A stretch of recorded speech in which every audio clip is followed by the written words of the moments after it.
Because I can't really. No, car. We need to get you a producer's mic, car, so that we can hear you through our ears. But I'm sitting down with Dr. Brooke Miller. Welcome to Austin. We've been having a great conversation already. We figured we'd just launch right into it with the stream. Make sure we don't miss anything here. It's great to be here. What's going on in the world? We're talking about family. The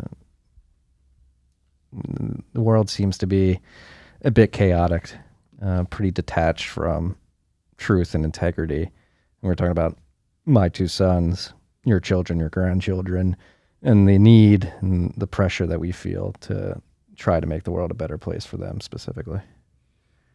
Yeah, it's pretty wild. I just remember back to my childhood and the freedoms that we enjoyed as children growing up in the 70s and 80s. So different from today. I mean, your generation, or my children's generation, really don't know what they're missing, really.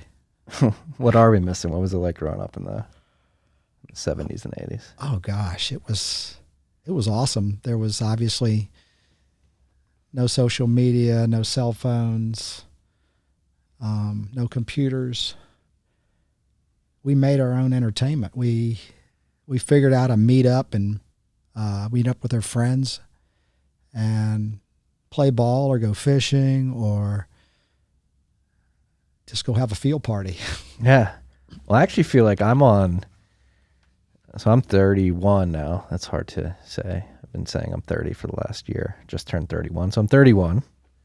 And I feel like even for somebody my age, we were in this transitionary period where, yes, I had a cell phone when I was a freshman in high school, but it was still just a pure handheld phone, no touchscreen, no internet, nothing like that. And so, like I was mentioning, we lived in South Carolina, and I remember vividly living in South Carolina between the ages of like 10 to 13. That's what we did. We just ran through the woods. We paintballed. We skateboarded. We worked on mopeds. We worked on go-karts, and we were just outside 24/7, 365. But then moving back to Philly, going through high school, the iPhone came out, I believe it was my junior or senior year in high school, and that definitely changed everything. And so that's crazy to think. That was 2008, 2009, within a 13, 14-year period.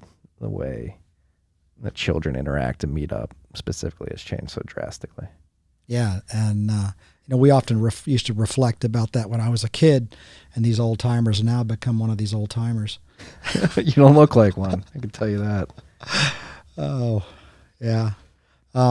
We'd go out at night. We lived in a small town. We'd just go out at night and stay out, and the way my dad got us to call us home was he had just an incredibly loud whistle, and he would whistle, and you could hear it all over town, and we'd say, "Oh, time to go home." And I had a dad with an incredible whistle as well. When we were in Northeast Philly, that's how my brother and I we could be like 3 blocks away. And every dad had their own whistle, and we could hear our dad whistling from the stoop, and we know, all right, Connor's time to go home. I got to go eat dinner. Yeah, and unlike our kids, I mean, I think unless they fooled us, we knew exactly where they were, what they were doing, just about every minute of their life. And it's even getting more that way where you have to do that with what's going on in the world. And our parents had no clue what we were doing most of the time.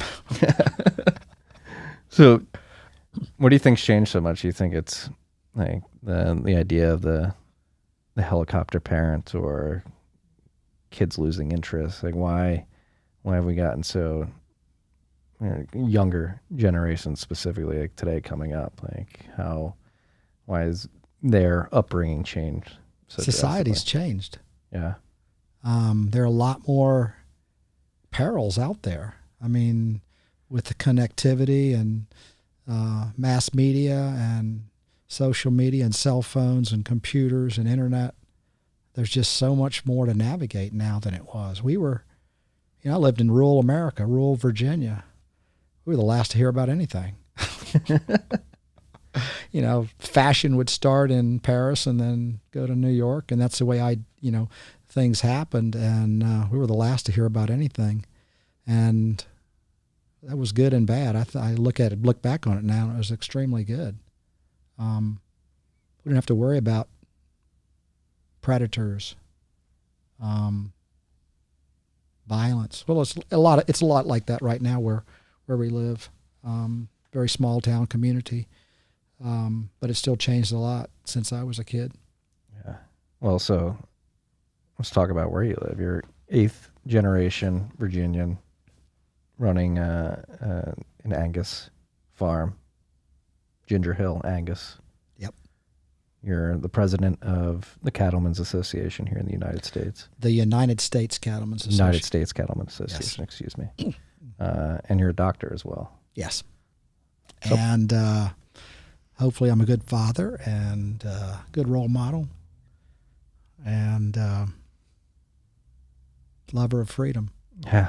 Well, not many of those left these days, it seems. That's what we're trying to do here in this show, is get people back to thinking like, hey, we are being forced into a digital panopticon. We need more freedom fighters. And that's why I'm excited to have you on the show, particularly, is because I have developed a relationship with your daughter and son-in-law, and I've learned a lot about you, specifically what you do with Ginger Hill at the Angus farm, and then also in your parallel professional life being a doctor. And you saw some shit over the last 3 years with the COVID and the reaction to it. And I guess putting your stethoscope on and thinking with your doctor's perspective, like what has the last 3 years, how has that changed your perspective on just the medical industry at large, pharmaceutical industry, and how society interacts with it? It's opened my eyes. It really has. I term COVID-19 and the response to the pandemic as being the greatest disappointment in my professional career. To see an attempt at centralized control of doctors, the propaganda that is just bombarded on the average citizen in the United States. It's been a big, huge disappointment. It reminds me of, Nazi Germany or Communist Soviet Union. What's been going on and how they try to control the narrative and how they try and silence free speech. We were talking about it. I think we're streaming live on YouTube. I think I forgot to hit the button that keeps us from streaming on YouTube. But yeah, I've had many strikes on this channel talking about this, just trying to have an open conversation. Like, hey, there's some things that don't seem to be aligning with the reality that I'm seeing in front of me. Like, are we allowed to question it, particularly around the vaccine specifically, where is it safe? Should we be, like we were discussing, like the fact, I think, I'll just speak openly and candidly, I think the fact that there are people in the mainstream openly gloating that the FDA has approved the Moderna vaccine and another one of the vaccines for children between 6 months and 5 years is absolutely disgusting, especially when you consider the amount of data that's come in and improves without a shadow of doubt that at that age, children are not really in any danger. It's probably, actually, if you look into the data of taking the vaccine and more importantly taking multiple shots, it's probably riskier for them to do that than to actually get COVID and try to take that on head on. Well, I try to look at everything as risk and reward. And a healthy child has about as low a risk from having a complication or dying or hospitalization from COVID-19 as, humanly possible. And then you put on the top of that, so there's really not a lot of reward for giving them a vaccine that reduces their risk.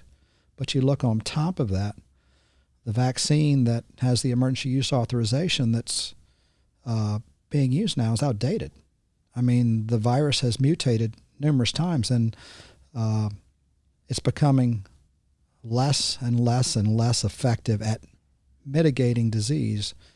Initially, the speak was it's safe and effective. And effective at what?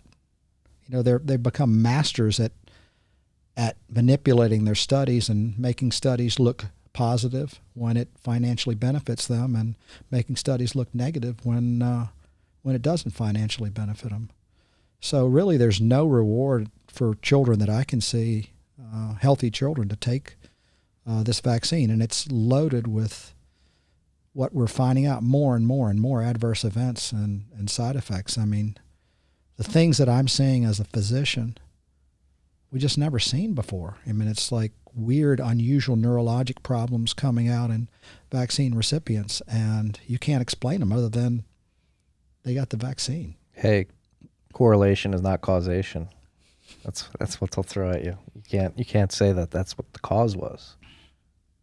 Yeah. I've had a couple of people that have told me these stories about going to their doctor and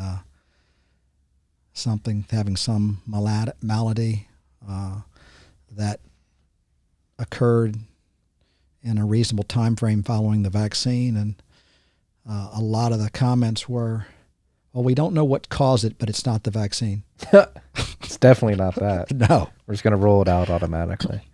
Why do you think there is? Because it seems obvious. We were talking about like the life insurance claims data that's been coming out.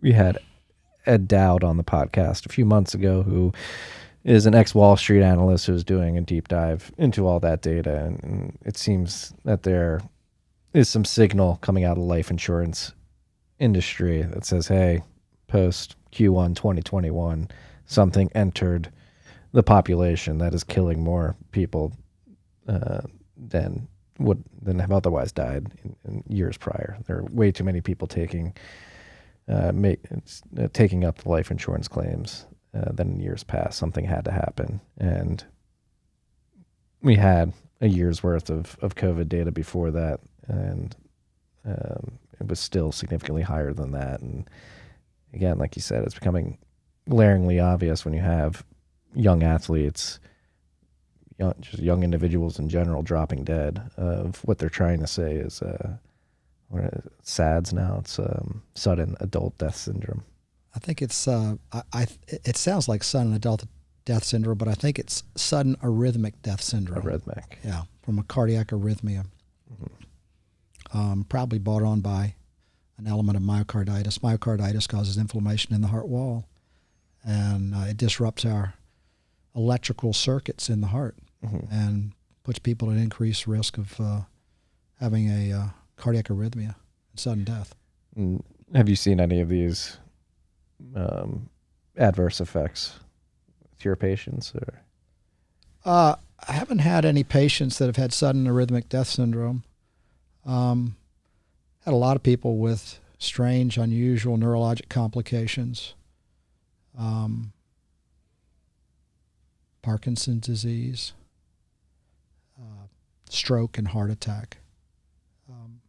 My very first patient that we saw, what we felt was an adverse event, was a gentleman about my age, had well-controlled hypertension, no other cardiovascular risk factors, and 9 or 10 days after he received the first injection, he had not one but 2 clots form somewhere in his body and go to his brain. It's called an embolism. And he had 2 rather significant areas of damage in his brain, and his life has forever been changed. Difficulty speaking, difficulty walking with a hemiparesis, which is a partial paralysis on one side of his body. It's been 2 years, and he's regained a lot of his function, but he'll never have the normal life that he did. And I see no other reason for him to have that. He didn't have a cardiac arrhythmia. His cardiovascular system was completely clean. He had no structural heart disease. He just had 2 clots, which we're seeing well documented that the spike protein that is produced by our body when the mRNA tells our cells to produce this spike protein, it's causing clots, it's causing problems. It is persisting in the body. Initially, the pharmaceutical industry said it wasn't going anywhere, just be in your arm, and it'd be there short-lived and produce this spike protein. But we're finding spike protein and the lipid nanoparticle. It's been studied for at least 60 days, and at least 60 days you're seeing lipid nanoparticle, which is the vehicle for the mRNA, and the spike protein in our body for a long period of time. The amount of spike protein that the body produces in response to the mRNA shots is so much higher than an acute infection. These risk factors do happen with acute infections, but the risk is a lot shorter lived. And then when it compounds, if you get a double dose, a boost, another boost. The more shots you get, the increase your risk of suffering from one of these complications. And interestingly, data is coming in from all over the world in foreign countries where they're doing a little bit better job at collecting and reporting this data than they are in the United States. Increased exposure to spike, i.e. the boosters, is showing increased risk of having severe COVID illness now. So it's actually making you more susceptible to the virus, which is interesting. But that's another thing you mentioned, like the data collection here in the U.S. It seems like they tried to, or maybe they didn't even try to, but there really is no control group here in the United States from what I've seen, a lot of the studies that I've seen. It's like they tried to create these studies where they give the vaccine to one group and saline to another, and they came to find that throughout the course of the study, those who were supposed to be in the control group wound up actually getting the actual vaccine because of all the propaganda that was fed to them. I didn't heard that. I did know that, the drug companies don't have to produce their raw data, and they were trying to hide it for years and years and years, and the FDA was complicit in that. And I did know that they vaccinated the initial Pfizer trials. They vaccinated 30-some thousand patients and allegedly gave placebo to 30-some thousand more. And in the 6 month that they studied, the groups, the all-cause mortality was higher in the vaccinated group than it was in the unvaccinated group. Yet, the incidence of COVID, symptomatic COVID, was lower in the vaccinated group, and there were apparently 2 deaths in the unvaccinated group and 1 death in the vaccinated group from COVID. And so, they spun that data and showed an incredible relative risk reduction from dying from COVID. 50% less likely. Yeah, 50% relative risk reduction from dying from COVID. But the really telling thing that they did, because they didn't want to study possibly the long-term problems with this vaccine, is at 6 months, they vaccinated the control group. Yeah. So I think that's what I was referencing. Yeah.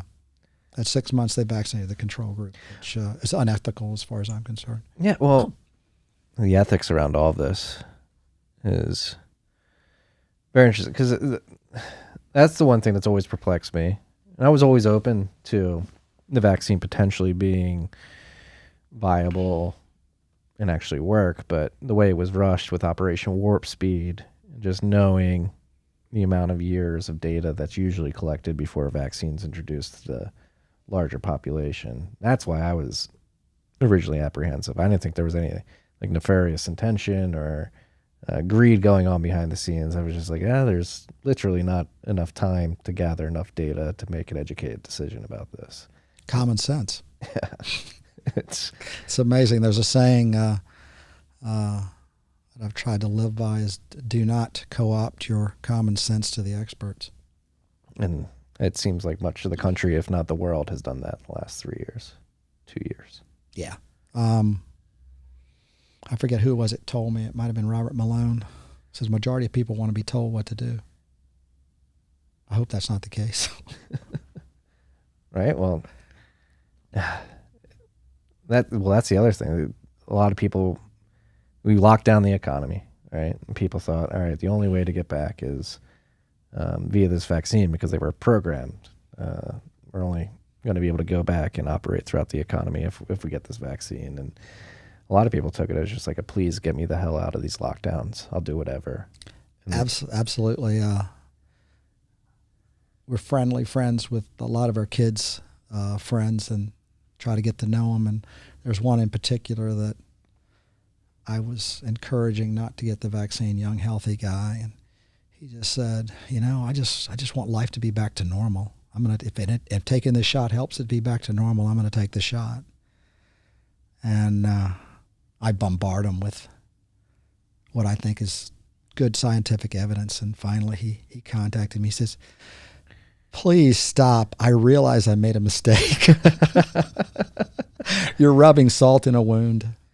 Well, how does it get this bad? In your perspective and in your opinion, how do you think so many people on at a national scale, at an international scale, fell for all this? Because now, like me, I've always been anti-authority. I don't like when people tell me what to do. And so when this stuff started happening, whether it was lockdowns or... I thought I liked you for a reason. or get the vaccine, I was just like, don't tell me what to do. No, number one. I was like, all right, there's literally not enough data. And number two, like, I don't like when talking heads on TV are pointing at me and say, you better do this. This has probably been the most effective propaganda war that we've ever experienced in our lifetime. I remember last summer, my brother and Hodge and I went to Chicago to watch meet my daughter Ella and watch the Diamondbacks and Joe play against the Cubs. We had a great weekend.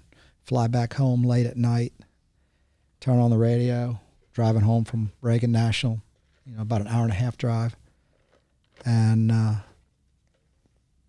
the amount of everything coming about the announcers, advertisements was, get the vaccine. It's the right thing to do. It's safe and effective. It was just a huge propaganda war on anybody that felt like they may not want to take the vaccine. So it was just propaganda. Yeah. No, I remember vividly Christmas 2020. We were back in Philadelphia, my wife and I, and we went to go meet my parents in the city for dinner. We Ubered for my wife's parents to the city. And it wasn't even about the vaccine. It was just about the mask. And there was just like crazy mask reinforcement propaganda on the radio. It was just like, you're doing your part if you're wearing your mask. And we're sitting there in the back of the Uber at that point, having been in South Jersey for the better part of a year, where it was relatively lax because it was a very smaller population, more rural. So we ended up wearing our mask, and it just felt weird being in an Uber wearing a mask, but we're just getting bombarded. And it happened like there was 3 commercial breaks in the 45-minute ride to the city, and each one was bookended with like, wear your mask, you're doing your part propaganda. And it's just, imagine being the Uber driver sitting there all day listening to that, and just the constant droning of reinforcing that message. Yeah, the mask Nazis were really mean. Yeah. I mean, if you didn't wear your mask, it was like, you're a bad person. Yeah. Not that there was any scientific evidence to show that masks work. Actually, it was quite the opposite. 2 randomized control studies that are out then and now, I mean, showed no statistical benefit for wearing a mask. And it makes sense. I mean, the size of the COVID-19 virus is thousands of times smaller than the pores in the mask.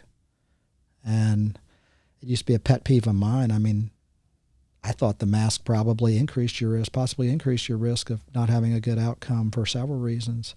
But you watch people that wear masks and they're constantly fiddling with the mask, and part of this route of this transmission is through the oral cavity. And then if you do have COVID and you're breathing through that mask, you're rebreathing COVID, and you're seating your mask, and then you're outside, you cough, you walk into a indoor facility, and you just brought loads of COVID with you with your cough. I even had one patient come in, and we were talking about mitigating risk and what to do, and he goes, I don't go many places, but when I do, I always wear my mask. And I looked at his mask, and it looked like it had been stomped through the dirt. It was grubby. I don't know. You think of like kids wearing masks too. Like they're petri dishes and forced to wear that all day. That can't be good for them. And didn't it increase like respiratory diseases or instances of respiratory viruses for children, not even COVID, but outside of it. I think I saw that somewhere. But I don't know. I just think about myself. There was one time I was on a plane, forced to wear a mask, and I'll never forget just like sneezing like uncontrollably and having like snot in the inside of my mask. And I tried to take it off because I had snot in it. And the stewardess was like, put that back on. I'm like, I just literally blew my nose, and it's like, can you get me another one? You were probably looked on as a leper in exactly. that plane. It's but it got insane, and that's what I worry about. Like, is there, in your perspective, how do we turn the tide of, because there's a sunk cost fallacy involved with this too, right? For 2 years, people bought into wear your mask, get the vaccine, I'm doing my part, and there's millions, tens of millions, potentially hundreds of millions of people out there globally who did their part, and they don't want to admit that maybe they were being manipulated or led astray. And that's what I worry about moving forward, is how do we avoid falling prey to these central planners and their propaganda techniques. Well, you're doing your part, and I'm doing mine. And we just got to not be afraid to speak up. And, we ought to not be afraid to speak up, because, physicians like myself are being attacked and investigated. And how bad is it? Well, I hear it's pretty bad for some people who are really out there sticking their neck out. I mean, medical boards are trying to intimidate them, and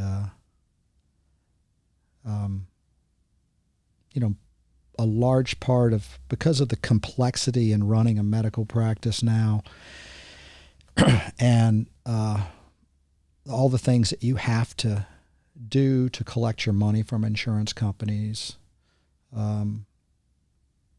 it's really become an insurmountable task for a doctor to run a medical practice. And so these big, large healthcare organizations are providing the backbone of the business end, and doctors just want to practice medicine. And so they're signing on with these healthcare corporations. But these healthcare corporations are getting between the doctor and the patient. They're trying to tell doctors what to say, what to do, how to treat. And if you look at it, if you really analyze it, there are very few employed physicians that are out there. Most of them are independent, that are talking about this and the problems with our public health response to this pandemic. Is it all greed, do you think? These healthcare corporations, are they in bed with big pharma? They like government programs. They like the payments that they receive from government programs and complying with the government. So yeah, it's money and power. Yeah. Not about sex. Three evils: money, power, and sex. At least I don't think. Well, you never know. Those people in the swamp are a bit weird. They get deviant sometimes. But going back to it, like, how do we fix this? Like, we're so, again, the episode name is "Truth in an Insane World." Like, something as fundamental as healthcare. Like, an individual should be able to go to a doctor and expect that that doctor has their best interests at heart. It's just, again, it's like, people will yell at me for this, but like, it doesn't seem like that has been the case for the last 2 years. It seems like people are being driven either by fear, greed, or just pure stupidity and ignorance to anything. Like, it seems like there's some part of the medical establishment that's just filled with a bunch of drones who are taking orders and not thinking critically about what those orders mean or the consequences of seeing them through. Yeah, we got to decentralize things. I think so. Yeah, absolutely. Got to decentralize things and allow the people on the front lines that are making the decisions to make that are caring for the patients to make the decisions. When I treat a patient that I've never seen, I'm not sure how to treat them. I don't call the CDC or the FDA. I call a doctor that's done it and had success with it. So somehow we got to figure out how to decentralize things, and we got to I don't know whether the right word is deregulate. We've got to change how people look at their health insurance. We've got to incentivize healthy behavior and healthy lifestyles. I've said many, many times that I could provide medical care at a lower cost and still make a good living if we looked at health insurance like we look at your car insurance. Car insurance does not pay for your oil changes and your routine maintenance. It pays for major disasters. And I think that would be a much better system as far as our health system goes. How's the health insurance work now? They try to take on everything. And Well, I mean, I think someone told me that salaries were frozen around World War II, and so corporations and companies started offering health insurance, and that's how we got into the current method or mode of health insurance, where the health insurance basically covers everything, covers most everything, and there's a lot of costs associated with administering that, and a lot of waste. If someone's paying for something out of their pocket, they're not going to ask for a test that they don't really need to have. Frequently, we were talking at lunch earlier today, and frequently I see people that come to the office and they tell me what tests they want. And I ask them, I said, well, is this going to change what we're going to do in your health care? Like a typical one is anybody comes with a back pain, they want an MRI. And I ask them, I said, well, is this back pain debilitating enough to you where you would consider an operation? Oh, no. I said, well, then why do you want to do the test? Because that's the only thing, that's the decision-making process there. If you're not ready to have an operation, why do the test? Or not really willing to undergo some sort of treatment? Well, I just want to know.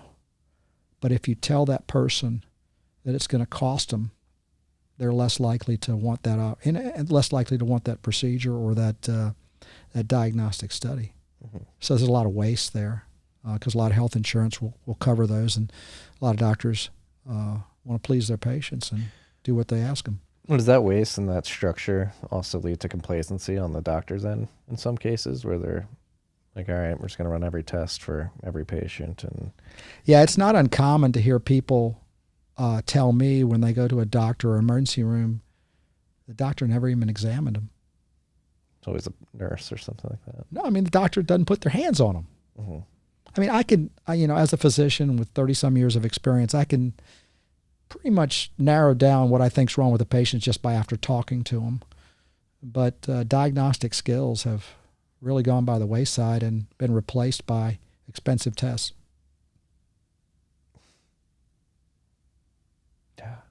Doctor-patient, again, I'm just thinking in my mind of my experience with physicians throughout my life, and yeah, it's a lot of tests, especially I think back to New York specifically. Just a couple questions from a questionnaire, like not even looking up from the clipboard, a couple blood tests, and then you get a call a couple days later. It's very, it's not very personal, or it didn't feel that way at least. Yeah, I mean, medicine's changed a lot since I've been practicing medicine. Some good, some bad. But that's definitely changed. It was a lot more patient-doctor interaction when I first started practicing medicine. But now we got to pump them through and put them on the assembly line. Yeah, it's been everybody's a number to be put in a spreadsheet with a profit margin on top of their head, it seems. It's really sad to see. I think, and it's not only in healthcare too. Like it seems that throughout our economy, again, like we're disconnected from truth in a lot of areas. Whether it's healthcare, in the monetary system, food specifically, like you mentioned, preventative healthcare and getting people healthier. Like there's a pill for everything. There's a shot for everything. There's a test for everything. There's never, hey, why don't you get in shape, fix your diet, and prevent a lot of the ailments in the first place. Yeah, if you don't lead a healthy lifestyle and wreck your physical condition, there's always out there somebody who has the cure that's going to cost, and they're going to be able to make money on. And Big Pharma has perfected that. They sometimes I think they come up with drugs and try to invent diseases to treat. Yeah. Well, and then you see, like, with Monsanto and Bayer, you have the food industry starting to merge with Big Pharma. Like, what are they putting in the food to affect metabolism or other areas of the body that then lead to consequences down the road?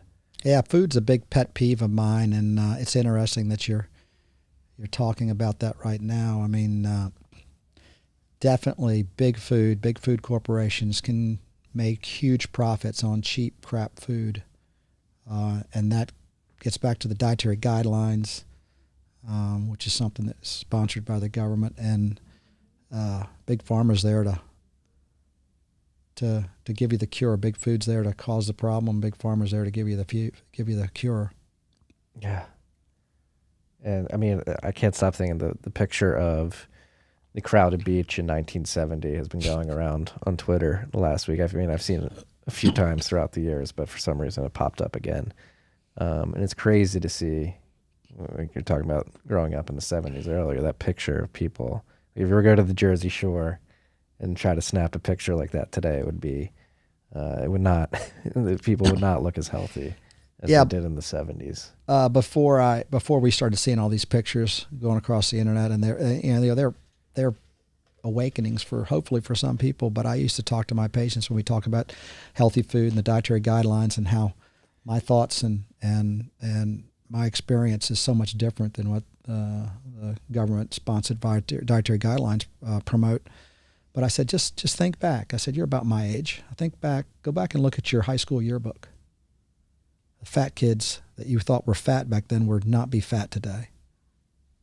And very few people would be overweight. Now like 60-70% of Americans are overweight. Yeah.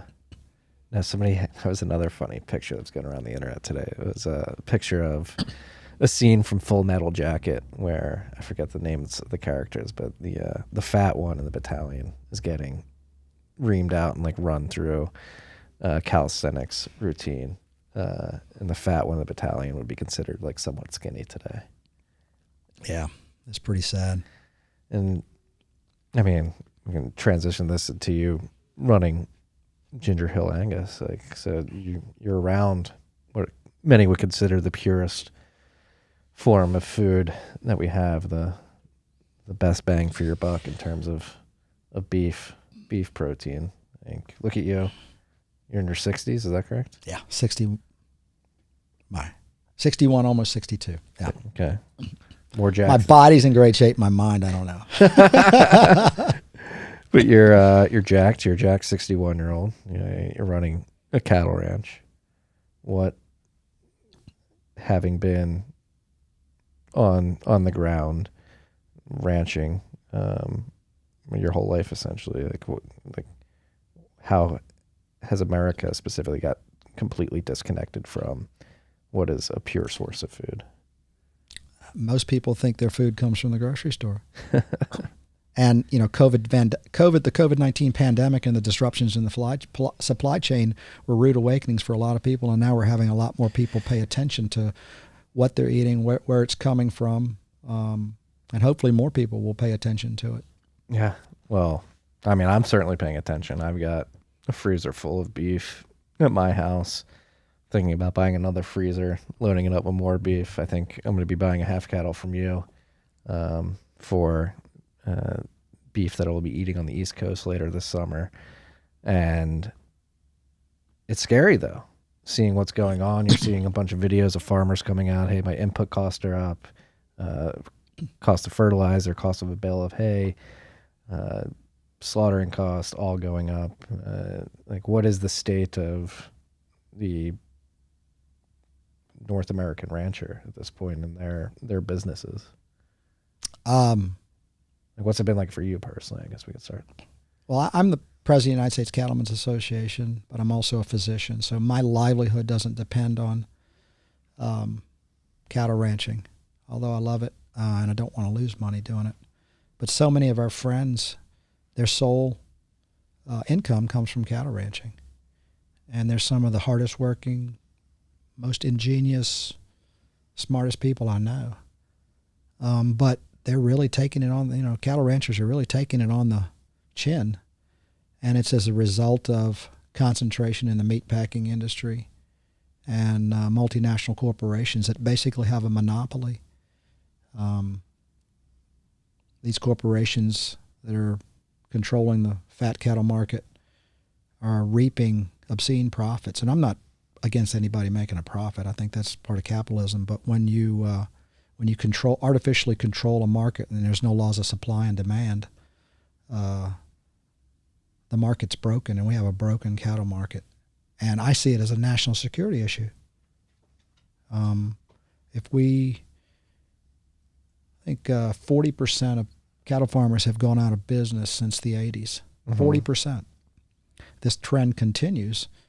We're going to have a real food crisis in this country, and we'll be dependent upon 4 major multinational corporations to supply our food.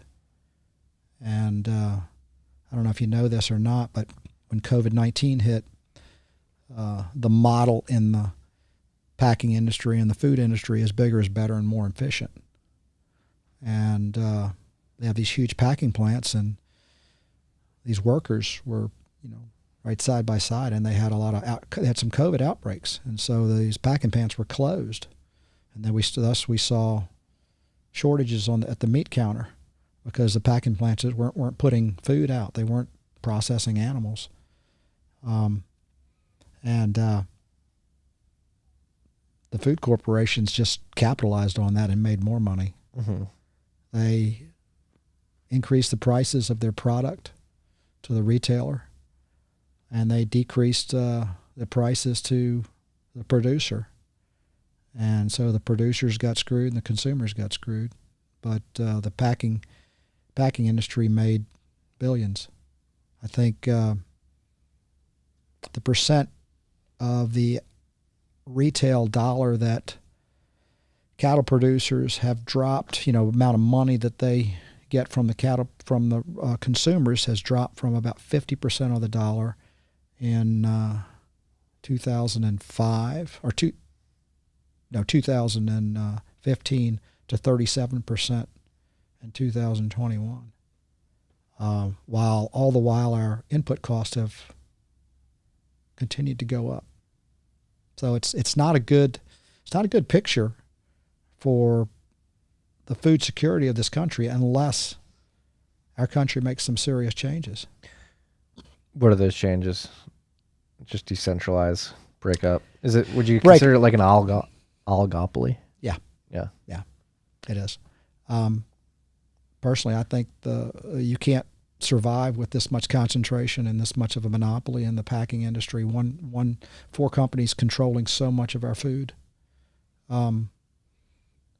We at the United States Cattlemen's Association constantly are trying to work with USDA and congressmen and senators and the executive branch to try to do something about the ways in which the monopoly is orchestrated by the big food. There's some bills right now that are on the Senate and House that are being debated, and there's strong pushback from these big corporations. I mean, they're billion-dollar corporations, and they have great lobbyists, and politicians need to get reelected.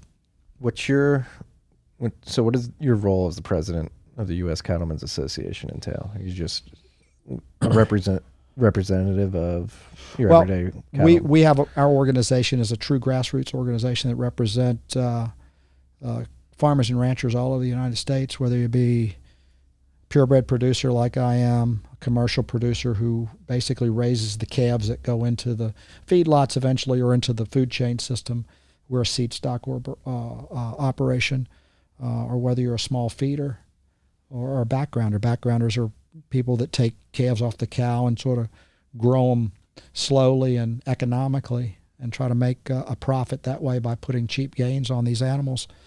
We represent all of that. What we don't represent is our competing interests, the big packing companies, which are needed, but they wield way too much power. Mm-hmm. And unfortunately, our largest trade organization, National Cattlemen's Beef Association, tries and represents, or says they try and represent, both the producers and the meat packers. And that'd be like going through a divorce and having the same lawyer for you and your wife. Really? Yeah. So do they? I assume they wind up tending to favor the meat packers. Yeah, they have. What's the saying? He who it's the golden rule. He who controls the gold makes the rules. Mm-hmm. And it's the really tragic thing is in the 80s, I think the cattle producers voted in a checkoff system where every time an animal sold, $1 goes to the National Beef Checkoff, and they collect about $80 million a year from cattle producers all over the country. And unfortunately, the National Cattlemen's Beef Association pretty much controls that checkoff. And they use a lot of the money that we send in, that's a government-mandated program, to lobby against us. And there's a lot of dissatisfaction with the checkoff program right now. And the checkoff is needed.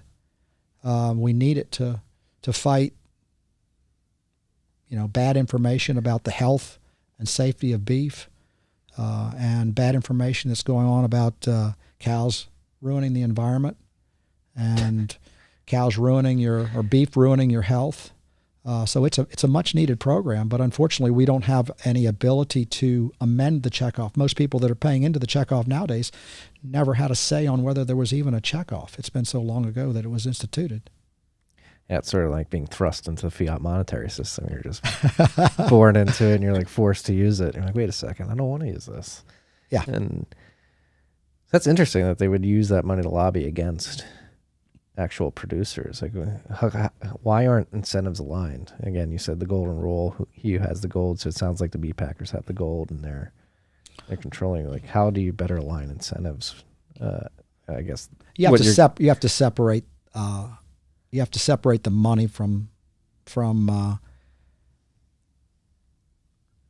any lobbying organization. It's got to be for the good of the cattle industry as a whole, good of the beef industry as a whole. Right now, it's not. It's you got to separate trade organizations from controlling the money. Yeah. Yeah, it's it's very interesting because are you aware of the beef initiative down here in Texas? I've heard a little bit about it. Yeah. Yeah. So we've had Texas Slim on, and Cole Bolton, who runs K&C Cattle here in Austin, a few times over the last 8 months, and they're really trying to decentralize the processing part of it, specifically get more processing plants locally here in Texas, and then take that message to Tennessee and Colorado, or their next targets. And as somebody who was pretty ignorant to the state of food at large, cattle, more specifically, the message and the aims of the beef initiative really seem to make sense to me, in terms of further decentralizing the processing of the beef and delivery of it away from these large meat packing. Yeah, I agree. My fear is that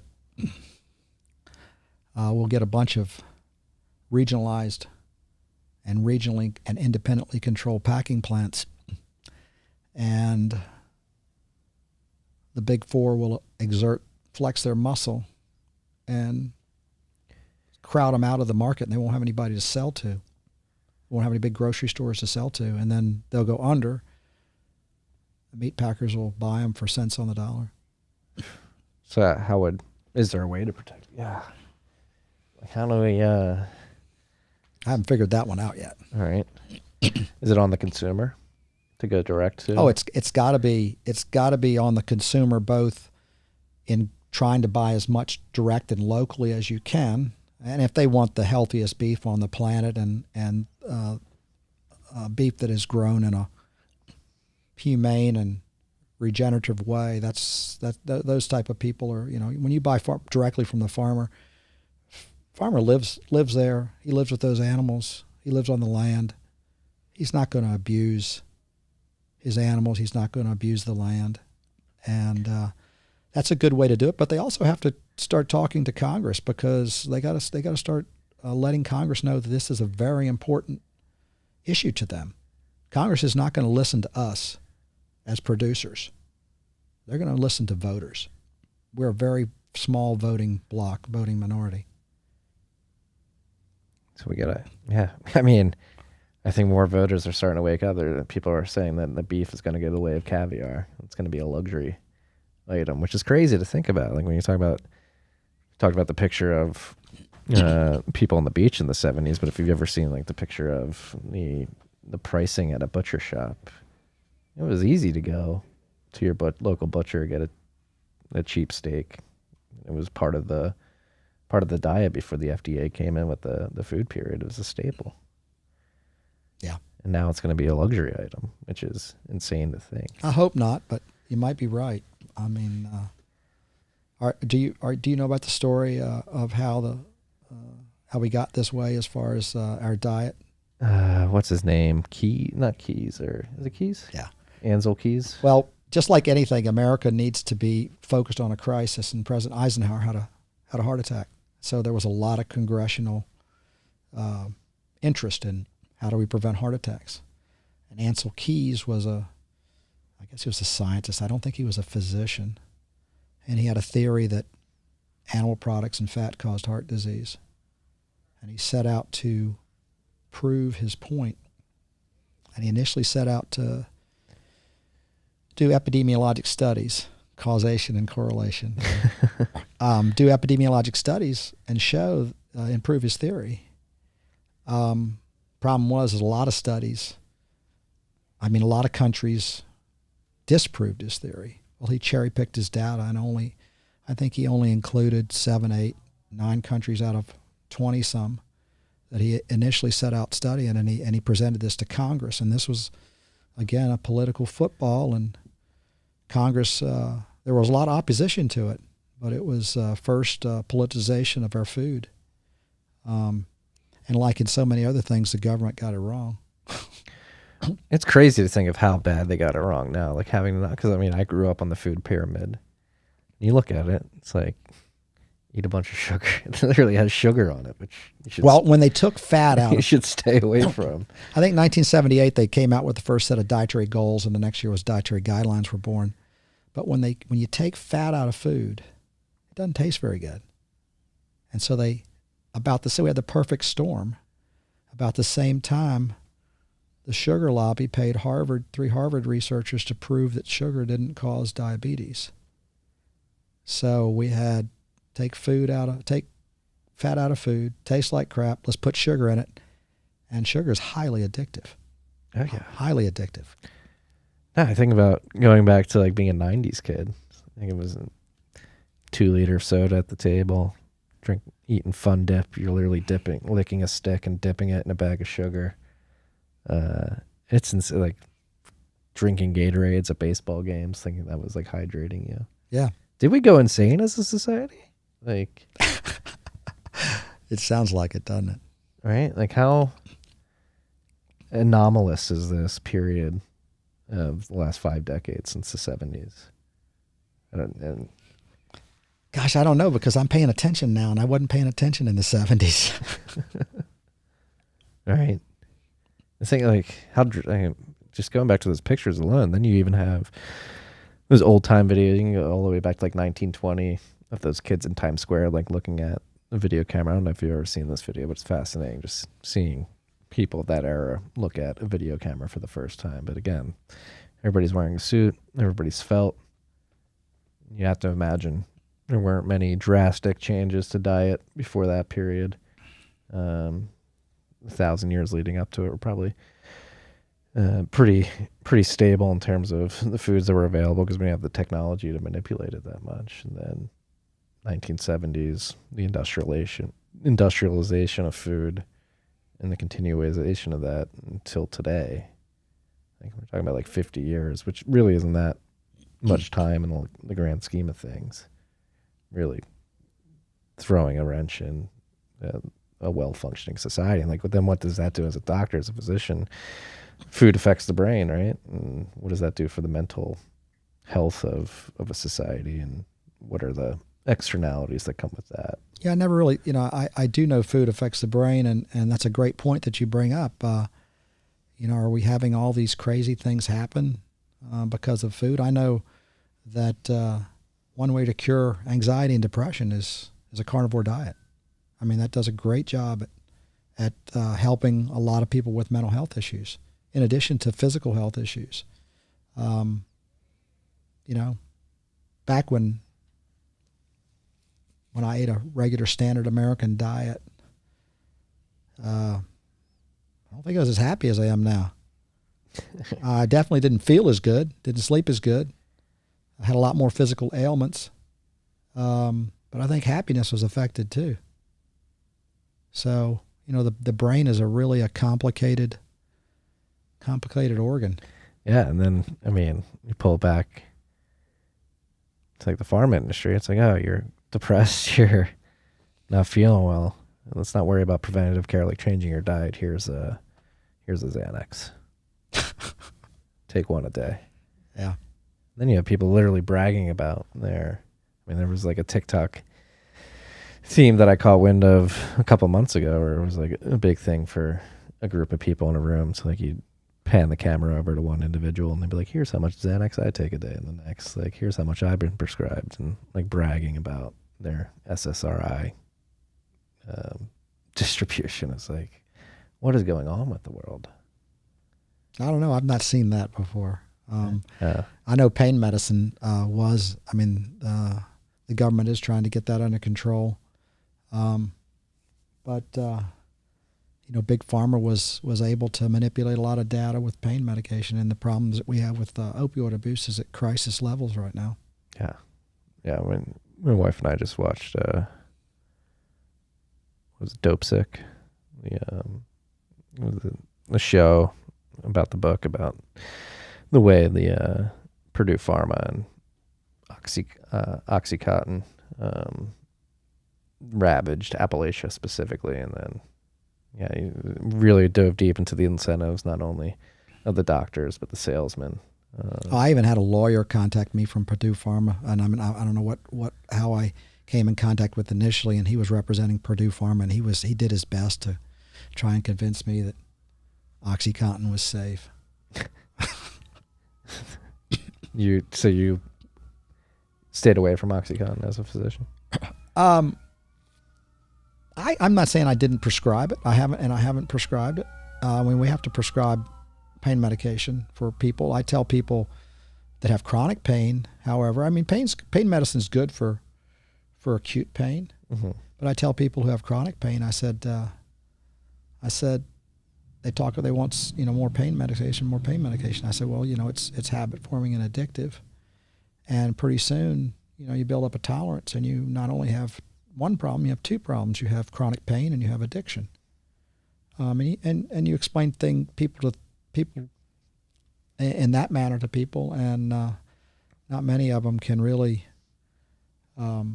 argue with you, and hopefully you keep people from using or relying on chronic pain medications. Yeah. It's being from Philadelphia. It was considered the perk capital of the world at one point. You had that. And people driving down to Florida literally to go to the CVS's down there, get as many pills as they can, come up, bring it back to Philly, and distribute throughout like the college scene. And that, particularly like kids my age, I had a lot of friends who fell down that path. It's just like, extremely sad to see. Yeah, there are not many families in this world or in this country that aren't somehow affected by addiction and overdose, chronic pain medications, and substance abuse. Mm-hmm. So we're talking about a lot of large overarching problems, whether it be with food, medicine, people reacting to propaganda. What do you think's driving? Do you think it's more bad leadership, lack of personal responsibility, combination of all? Do we need better leaders? Do we need better critical thinking skills? Yeah, absolutely. All of that. The leadership problem, I don't know how to fix that.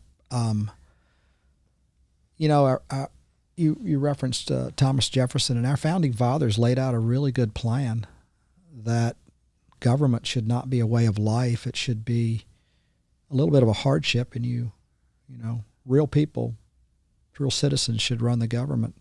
And we've sort of gotten into this mode where we have all these career politicians, and everybody sees that, they're making fortunes out of their careers. So I'm one of those that thinks we need to institute term limits. Mm-hmm. Hopefully people would be trying to do the right thing as opposed to being trying to get reelected. Yeah, I'm a big proponent of term limits, and then if you're going to make a new law, you have to delete two.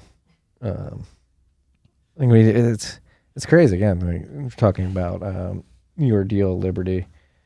That book was given to me by a freak, and it dives into Thomas Jefferson's correspondence, the letters that he had with other founding fathers and politicians and citizens and his friends at the time. And it's just really interesting to see how they viewed the importance of setting a good base for the Republic during Washington's first term as president. And it's so we're so disconnected from Let me ask you a question. The ideals that this country was. Do you think our founding fathers ever exempted themselves from a law that they passed?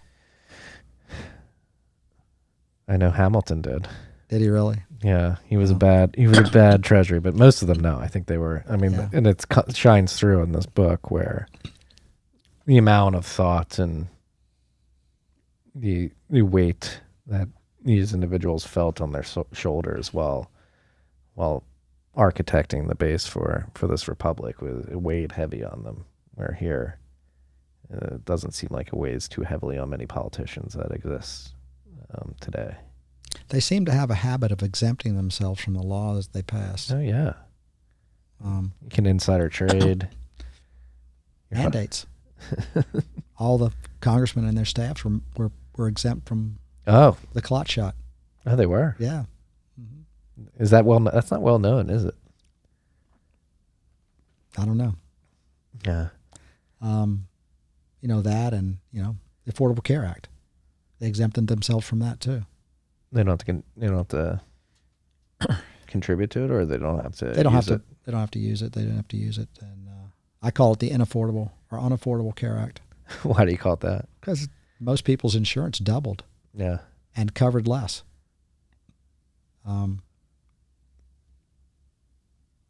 So Unaffordable Care Act. Most people want Canadian or British or European healthcare systems here, though. This is what happens when you export that model to the United States. No, it's great. I mean, I was 26 when the Affordable Care Act came to be, or when did they sign it all? 2010, 2012. I can't remember. I forget. Well, when I got kicked off my parents' plan at 26, I was like, I'm not paying.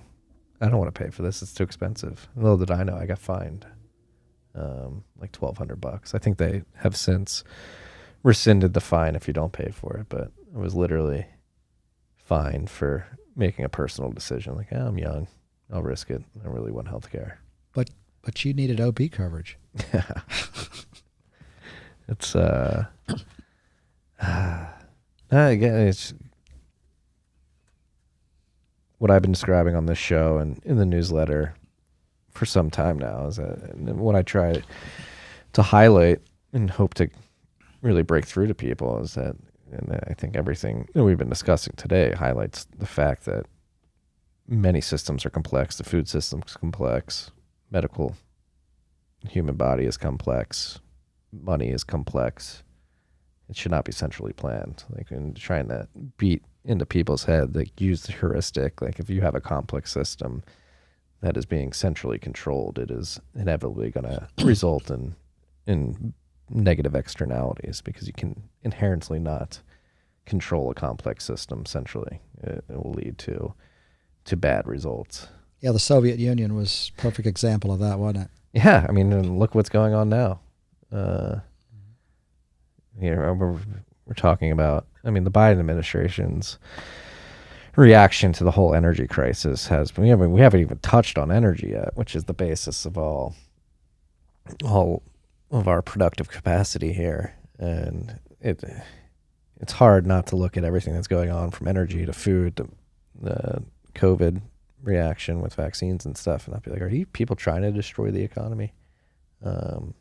Because with energy specifically, it's like, you talk about like Soviet type of control. I think that's what's leading to a lot of, ironically, the problems that are bustling up over in Russia and Ukraine is we've shifted a lot of leverage into Russia's hands. The West has, by having idiotic energy policy, where it's like, hey, we're going to get unreliable wind and solar. We're going to shut down our nuclear power plants, our coal power plants, and we're going to become heavily reliant on your natural gas, Russia. And when shit hits the fan, Russia's going to do what they want, and Western Europe's finding out, like, oh shit, we really need that natural gas. Let's spin back up the coal plants. And then here in the United States, we're falling down into that trap too. Trying to centrally control something as complex as an energy market is really putting society in a precarious situation, because, again, energy is the basis. It's affecting food.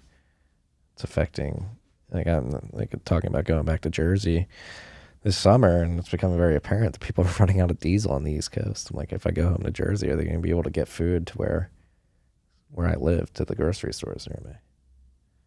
You're making too much sense. It's complex, but common sense still plays a big part.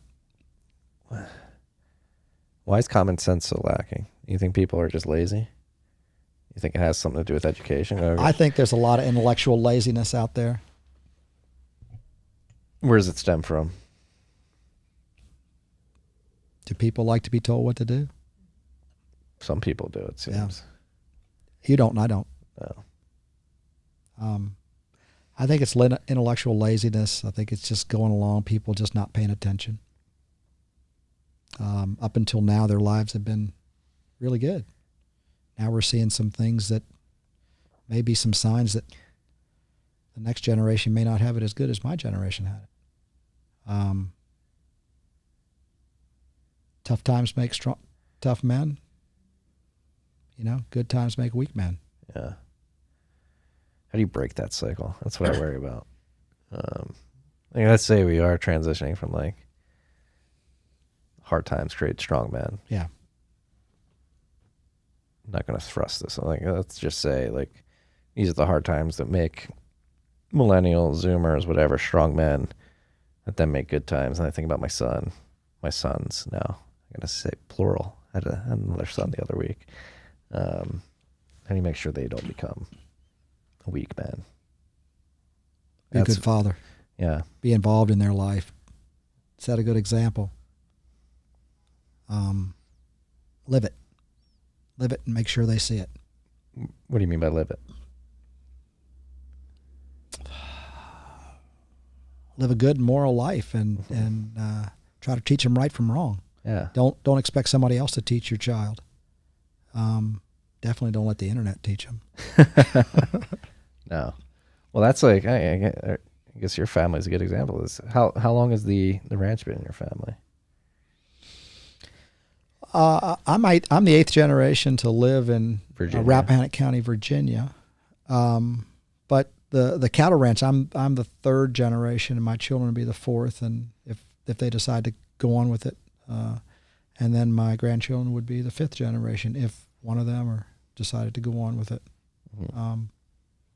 So yeah, 3 generations. How did it make it 3? We won't even talk about 4 or 5. How did it make it 3? Yeah.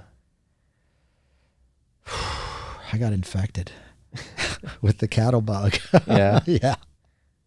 As a young man. Yeah.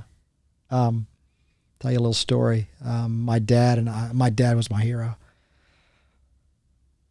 And one of the funnest things that I did when I was a little kid was we would go out when it cooled off in the summertime, and we'd go check the cattle and look at them, say, I like that one. Which one do you like the best? Blah, blah, talk about them.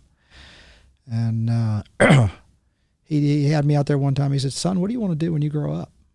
I said, Dad, I want to raise cattle. I want to be a rancher. He said, well, you better find a damn good job. So I think I took his advice. And yeah, it's just in my blood. It's in my blood. Yeah.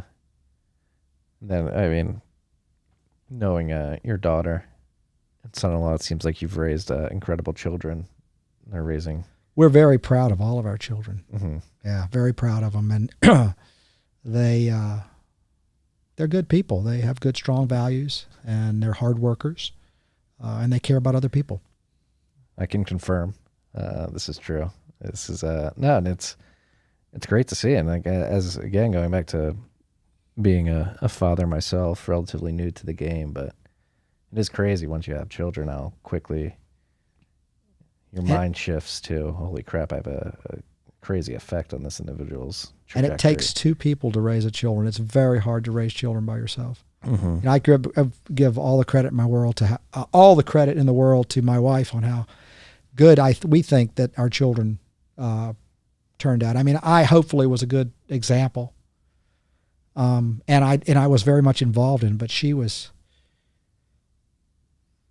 the one that really raised them. Because I was working my butt off. I was working my butt off on the cattle farm, and I was working my butt off in medicine, and we made a conscious decision that she wouldn't work until the children were basically out of in school.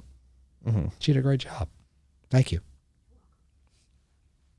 Mrs. Miller's sitting right here. You did an incredible job. Both of you did. And that's no, I think we're fortunate, and that's a shame right now in today's day and age. Most people don't have that luxury. Is it a luxury? Not even a luxury. No, I mean, both of them, to make a go of it with the cost of everything and taxes, and you got to have two jobs. Yeah. Yeah, that's another harpening back to the 70s. The site WTF happened in 1971. It's crazy to see the chart of like having a dual income household just explode from that level when we went off the gold standard.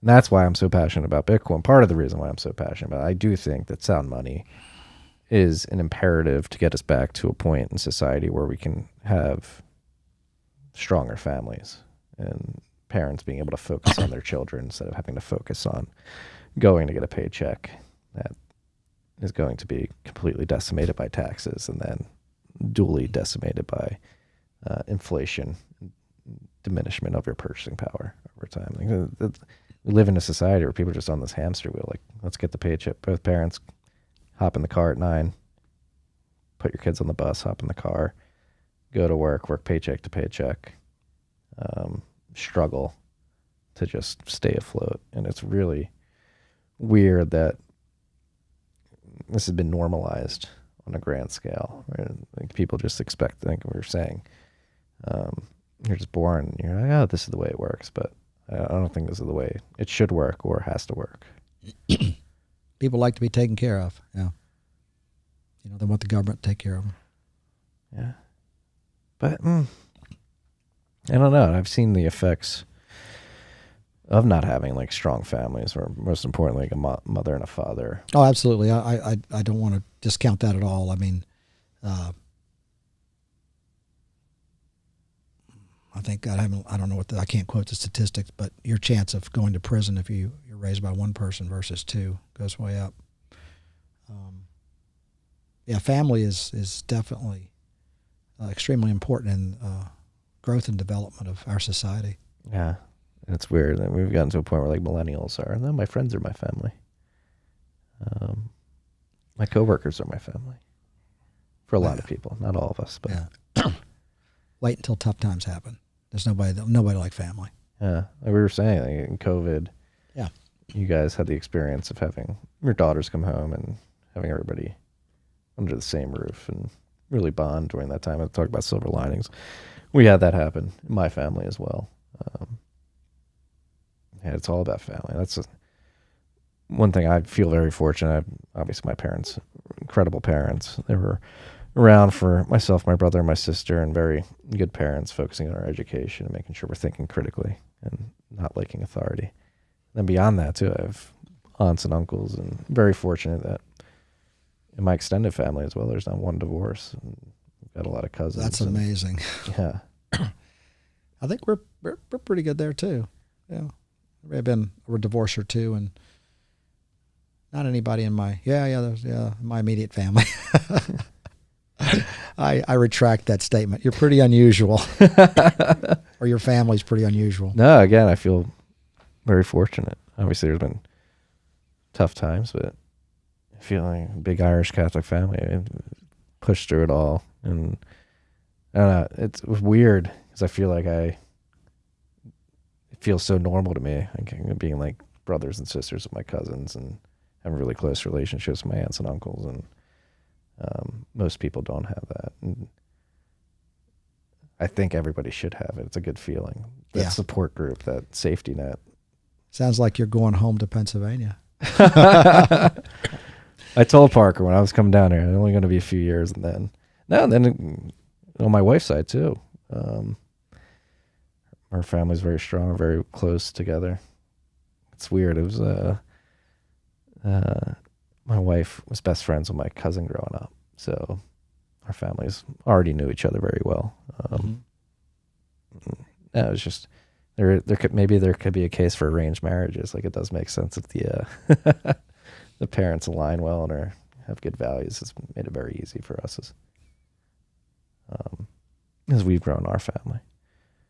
Now it's just maybe we're drifting too far into family values here, but I do want to stress that to anybody listening at home. Like, it's something you should strive for. I know it's hard. I mean, a lot of people my age are like, no, we're not going to have kids. It's too expensive. Yeah, I just don't understand that. Like, I just don't understand that. The love that, the joy and the happiness that children bring you is just incredible. it's indescribable. Yeah. The bond that you have with them. Yeah, they're missing out if they don't have children. That's all I have to say. Yeah, and I think you'll find a way too. Like, I think about my parents were young when they had me. They were only 21, which wasn't always young, but in the early 90s it was relatively young, and they were still in college. They found a way. Yeah, we did. We found a way. Yeah. I wasn't making much money as a fourth-year medical student when we got married. Yeah. Yeah, then once the kids arrived. Wasn't making anything. I mean, talk about motivation. Like, I don't make enough money for a kid. Have a kid and you'll make enough money to support a child. Well, we were living off Ann's salary. She was a nurse. She was a nurse at the time, and I don't think we felt like we lacked anything. We had all we needed. Yeah. Yeah, it's more money we make now, the more we spend. more money, more problems. Biggie had it right when he was spitting that into the mic. Are we going to solve all the world's problems in this one podcast? We're going to solve beef, medical industry, building stronger families. What is the building stronger families would solve a lot of the world's issues. I agree with that. Yeah.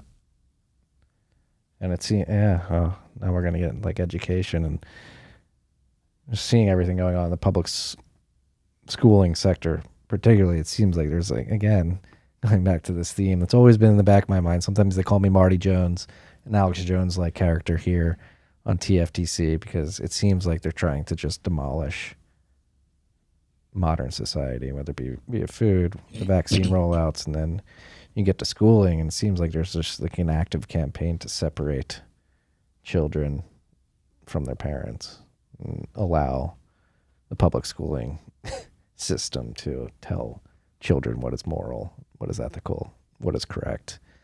And it's getting to the point where they're trying to mandate that. Yeah, we had a governor candidate in the state of Virginia this past election who lost the race based on that right there. What was he? I remember this.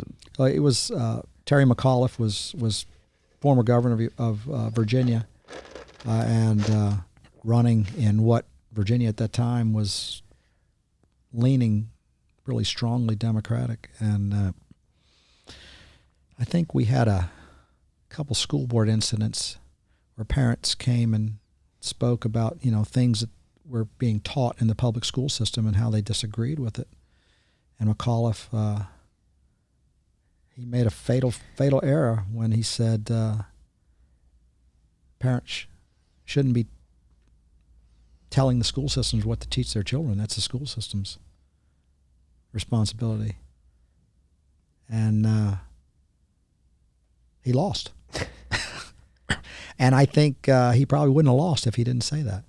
Well, but you mess with people's kids, and you don't mess with people's kids. No, you do not mess with people's kids. But it really gets into the mind of how the state thinks. No, we know what's best.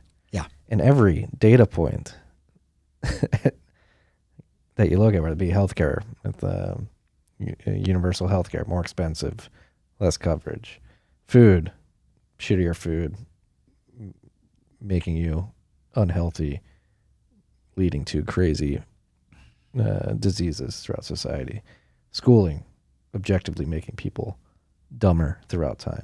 The public schooling system is abysmal. Americans are getting dumber and dumber by the year. Yeah, we're definitely dumbing down the public school system as a society. Yeah. It's every one of those instances you point, the government intervention has made things materially. It's undeniable that things have been made materially worse off by the government putting their hand in it, which is really perplexing at a time when everybody is pointing and begging, it seems, the government to solve a lot of these systemic issues, particularly around food and energy right now, and inflation. And I want to force everybody to read the Ordeals of Liberty, and understand that the government isn't here. They're not going to save us. It's just literally the definition of insanity to keep going back to the government to tweak their policies to fix the problems that exist today. Yeah, what's the definition of insanity? Doing the same thing over and over, expecting different results. Exactly. I think this is it's getting to a baffling point where, and I try to stay apolitical here, and point out that, a lot of it's administration agnostic because of the lack of term limits. Really, it doesn't matter who's president at any given point in time. Meet the new boss, same as the old boss. There's been a material degradation in the quality of government services over time, no matter if it's Republican, Democrat. Yeah, if you don't vote party line, they'll find somebody to primary you out the next time. Yeah, it's nuts. What do you think about the prospects of something like Bitcoin taking away the power of the government? Well, my fear is that the government is going to prevent it. How are they going to do it? I don't know. I don't know how they're going to do it. But that's one of the reasons that I am so excited about Bitcoin myself, is the freedom that it gives us. Yeah. I feel I'm willing to die on the Bitcoin. Literally, I don't want to die. I have 2 young boys, a wife that I love, a big family that I love as well, I just described. I don't want to die, but I think this Bitcoin is worth dying for, because I think it's that imperative. It's getting to such a point in society where if we don't begin to take away power from the government, and I think taking away the power of money, which is in the hands of the central bank and the government, are sort of merged at this point, is probably the most effective thing you can do. Yeah. I don't want to put you, I know you're president of the U.S. Cattlemen's Association. I don't want to force you to say anything. But I worry about where we're headed as a society, and what really scares me is the World Economic Forum. Yeah. Those guys don't even try to hide what their intentions are. No. That's the thing. They look like such villains. They look like James Bond villains. Yeah, the way they look, the way they talk. That's the other thing. You know, they talk about like politicians. The one that comes to mind, he's not even a politician. He's just the transportation secretary, Buttigieg. When these people talk, so you look like a drone. You sound like a drone. You don't sound. There's no authenticity in any of the way they posture publicly. And you take that to the World Economic Forum, and it's put on crack. You just have Klaus Schwab saying this is the way the world's going to be. And terrible accent there, but you'll own nothing and you'll be happy about it. Yeah, and we know better than you. Again, talk about like authority. And that's the scary thing about the World Economic Forum. They're a supranational, unelected sort of body that seems to be forcing economic action globally, where it's like, who voted for you? I didn't ask for the world. I didn't ask for Klaus Schwab. I didn't have a say whether or not you can affect my day-to-day life, but you do. You are. A lot of people don't know anything about them. A lot of people, I mean, I bring up the World Economic Forum in a lot of different circles, and I'm not familiar with them. Yeah. Not familiar with that. Well, you better get familiar because they have a lot of influence on a lot of what's going on in the world. Yeah. It's but again, I do, with that being said, I am overall optimistic because again, these people are so obviously villains, and I don't think they can keep up in the meme war with people like Bitcoiners who are just, we're going to ridicule them to death. That's what we have to do, is to begin just ridiculing these people. Fauci, you're short, your voice is annoying, and you're objectively wrong. You're a hypocrite too. I mean, Yep, he sure is. I mean, the Rand Paul questioning of him last week about the incentives with the royalties, I think was very telling. When you lie and you explain why you lied and tried to justify your lie by explaining why you lie, that's a bad sign. What was this particular lie? Oh, well, early on during the pandemic, he was telling people not to wear masks. Yeah. They didn't work. And he flip-flopped. Well, the reason I lied is because there was a shortage of masks. I didn't want a shortage of masks for our medical personnel. That was hogwash. Yeah. You think there's any shortage of cloth? I mean, he blatantly lied, and then he tried to justify to the American people why he lied. And now it's with the lie with the vaccines too, is doubling and tripling. Yeah, they're doubling down on the original vaccine with the original variant may have had some benefit in high risk people, but now the virus has changed so much. It's from my understanding and what I see on the ground floor, in medicine, I don't see it preventing disease or severity of disease. People are dying still. The people that die are the people that are obese and have diabetes and cardiovascular disease, whether you've been vaccinated or not. But for them to continue to double down on an outdated vaccine, it'd be like giving the flu vaccine from 10 years ago. And there's a good argument to say that the mass vaccination actually accelerated the rate of development of mutations and variants. Yeah. Put a selection pressure on what you're actually vaccinating for, and the variant started replicating at a higher rate because it wasn't as affected by the vaccine. Yeah, that was another like early thought I had about the vaccine role. I was like, is it like everything? Again, because I wanted to think critically about your research, like everything historically in terms of reactions to pandemics. One of like the big things that people said was like, don't vaccinate during the beginning stages of a pandemic because of. Gert van den Bosch was the first person that I heard say this. Is a Belgian virologist. You you select for mutant variants. And that's what we've done. Then you have the risk of ADE too. Is that what it's called? Antibody-dependent immune enhancement. Mm-hmm. Yeah. What's happening is, the vaccine, I don't even want to call it a vaccine. It's a therapy because it's not a traditional vaccine. A traditional vaccine is, inject someone with either a altered or a killed viral particle. But this is, genetic therapy. But the vaccine is causing the production of spike protein, and we develop antibodies to spike protein.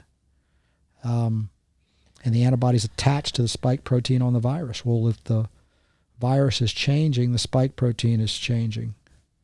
And it's changed significantly enough where these antibodies that have been induced by the mRNA therapy do have an affinity for the spike, but they don't prevent it from latching onto the ACE receptors in the cells.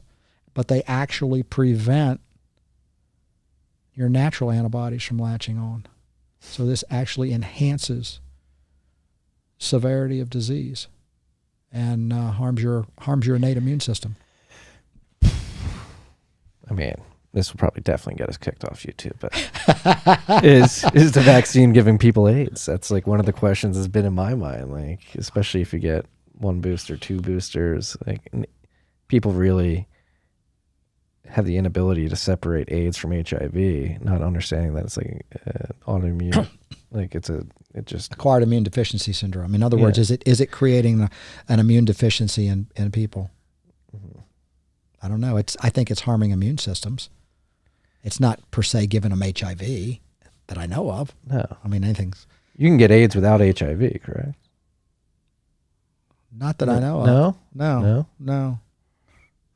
AIDS is a syndrome induced by destruction of our immune system by the human immunodeficiency virus.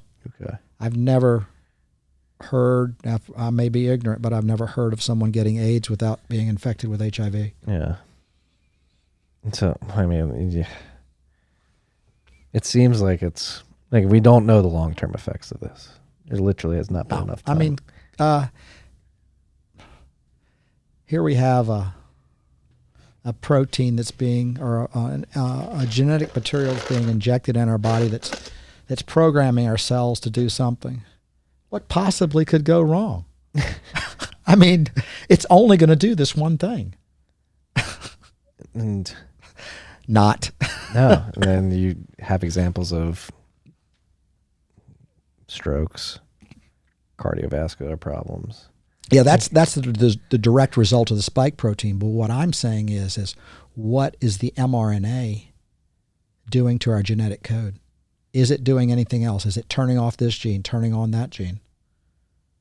Over time, like, and the more you get, the more the more it's affected. There's a pathologist that we follow out of Idaho, named Ryan Cole, and he's seeing a definite uptick in cancer diagnoses and reactivations of cancers.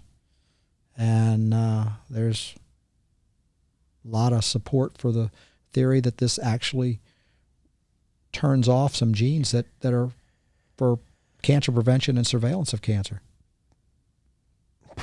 Pretty scary stuff. Yeah. Like, what if this, like, I've heard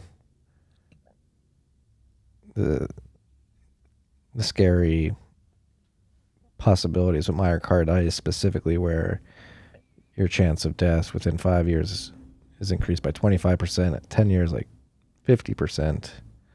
Like, is there, and you've had some virologists warn, like, yeah, it may not be obvious in 2022, 2023 even, but if we hit 2025 and you have like a 3-4 year lagging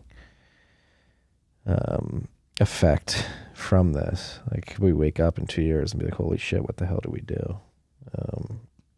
Because of the amount of people that it affects. Yeah, you're right. Yeah. I've been proud to to say that Ann and I did not get vaccinated. More because we trusted our own immune system to fight this infection than we did on unknown, what we considered an experimental technology. Yeah. And but unfortunately, people were bombarded with propaganda saying it was safe and effective. And healthcare providers all over the country were just parroting, it's safe and effective, without even considering possible ramifications. Well, it's very clear it's not effective at this point, and I think it's very clear it's not safe, too. yeah.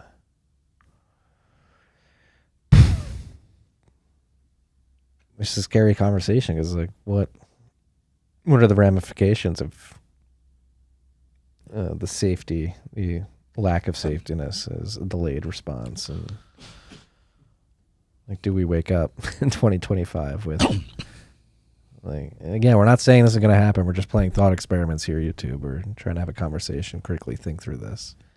Like, is there a possibility we wake up in 2 years? And I don't know, there's studies coming out that it temporarily reduces sperm count in men. Like, are we creating a children of men moment where it's going to be impossible for people who are associated with the vaccine to have children at some point?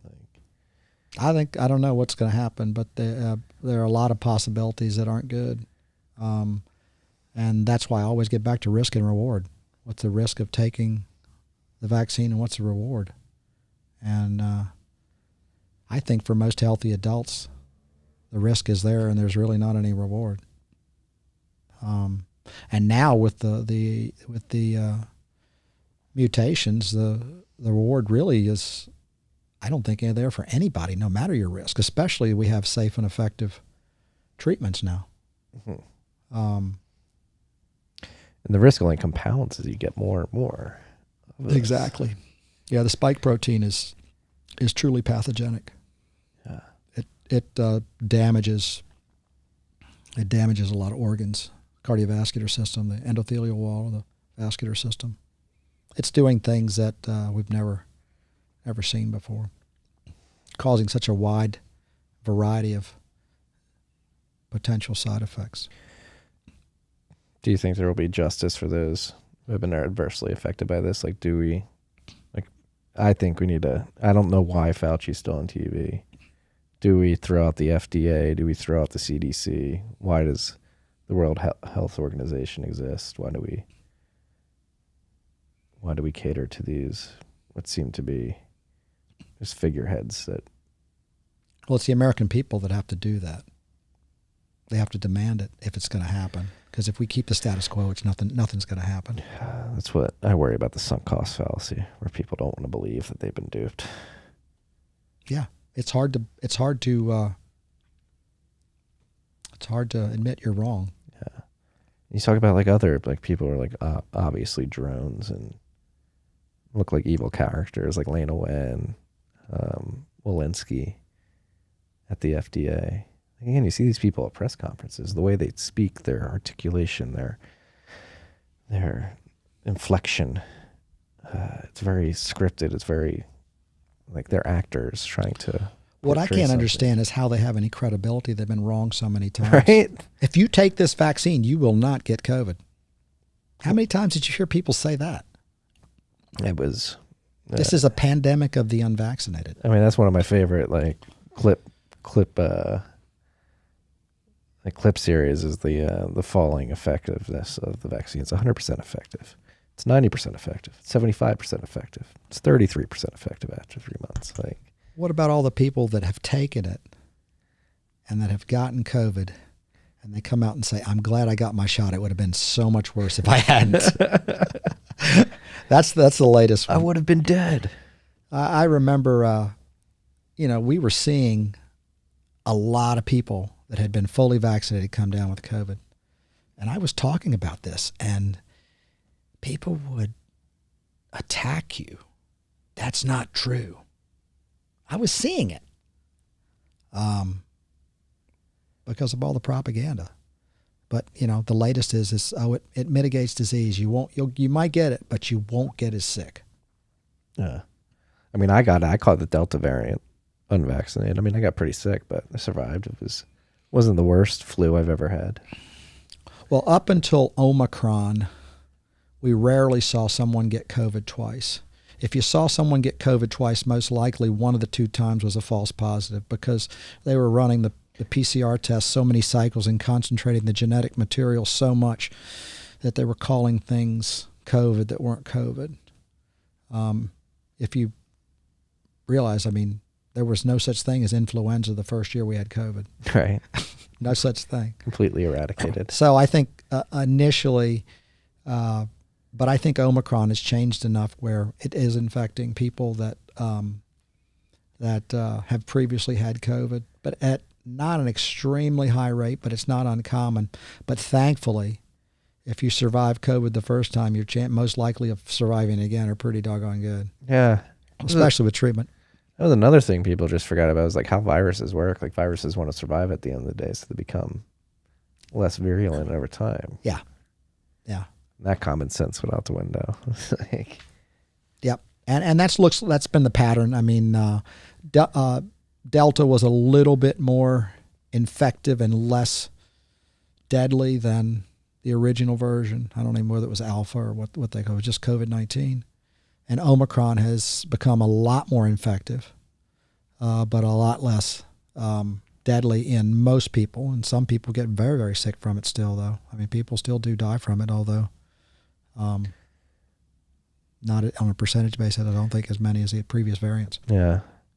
Again, going back to like critical conversation about this, like people see individuals like ourselves talking about bad about the vaccine, say like you're denying COVID, but like you're a doctor, you've treated COVID patients. I've had COVID, like it's real.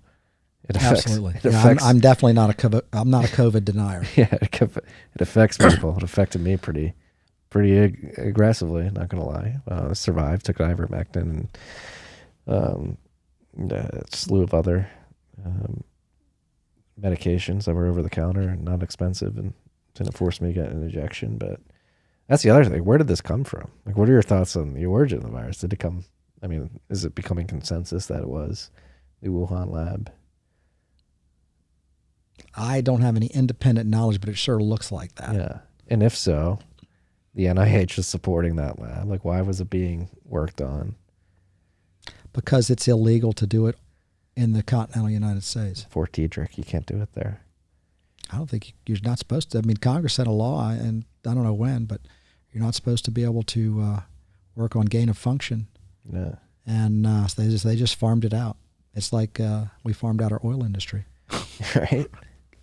Like, what is this? Like, why are they even working on that? Like, is there, from a doctor's perspective, is there any sensible reason that you would be working on gain of function?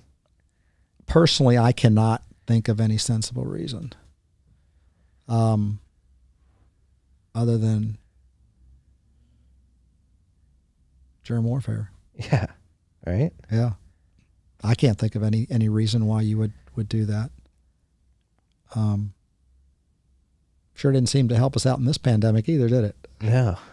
Yeah. No. It was conveniently timed, though, after a spasm in the repo markets in 2019. That's where, like, the Marty Jones comes out. It's like, all right, did they release this germ warfare because the financial system's in such a dire strait? Or are these people really Malthusians who do think we should depopulate the world? Oh, you have one guy that's sort of self-appointed at directing the pandemic response who's into eugenics. People don't really understand that either. Yeah. What is Fauci's history with eugenics? Bill Gates. Yeah. Yeah. Bill Gates' father was a famous eugenicist. Yeah. Boris Johnson's father was a famous eugenicist. Really? I didn't know that. Yeah. But again, YouTube, I'm just asking questions. Are we allowed to? Free and open flow of conversation and information. Yeah. Why am I crazy for asking these questions? Why is it dangerous to ask these questions? That's another thing. Why could this get pulled from YouTube? Why could it get a little disclaimer on it? Definitely get a disclaimer on Spotify, potentially Twitter. Why can't we ask these questions? And we're like, that's what I want people at home who may be skeptical of this conversation. It's like, yeah, you may not have to agree with everything we're saying or believe everything that we're saying, but should we be able to say it in the first place? I think so. Like, absolutely. We have a constitution that says so. yeah. We have to worry about disinformation. What was that again? We have to worry about disinformation. You got to tell people what is disinformation, what isn't. It's safe and effective wasn't disinformation. I don't think it's ever been labeled as such either. Yeah, it's pretty bad when you think the disinformation police are the ones actually spreading the disinformation. Yeah. Yeah. I'm probably getting in a lot of trouble. Oh, yeah. Oh, my bad. What do you think? All right. What? Speaking Truth in an Insane World. That was the title of the podcast. Like, why can't, again, where are we in society if we can't have this conversation? I'm sorry if I'm getting you in trouble. Thank God I'm self-employed. I can't help myself. I'm sorry. You're not getting yourself in trouble. I'm the one. I know, but I'm sorry if I'm getting you in trouble. I don't want to get anybody in trouble No, here. you're not getting me in trouble. I'll be all right. We should be able to speak truth. Absolutely. I'm a big believer in that. Yeah. Freedom of speech and truth, and trying to get to the truth. And again, we're just trying to just ask questions here. That's weird. That's been the weirdest thing. Again, going back to like my anti-authority to like, don't tell me what to do. Don't tell me not to ask questions. That just makes me more skeptical. Yeah. And you're not the first doctor. You're the third doctor to come on and have that moment on the show where it's I'm going to get in trouble.